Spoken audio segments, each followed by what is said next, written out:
Arçelik'in siyah cam buzdolabı arkadaşlar. Şu anda yine konsept mağazadan tanıtımda.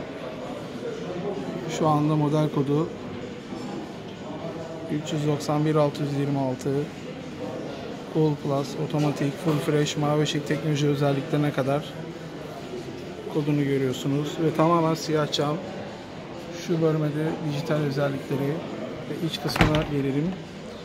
Yine full fresh koruma özellikleri ve 30 gün boyunca koruma özelliklerine kadar mevcut.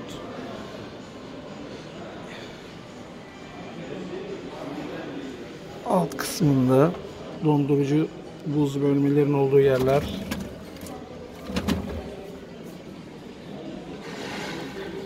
Aynı şekilde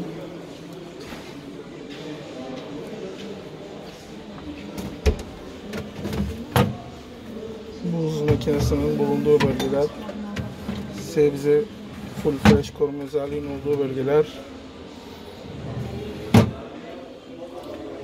yoğun fresh özelliğinin bulunduğu yer.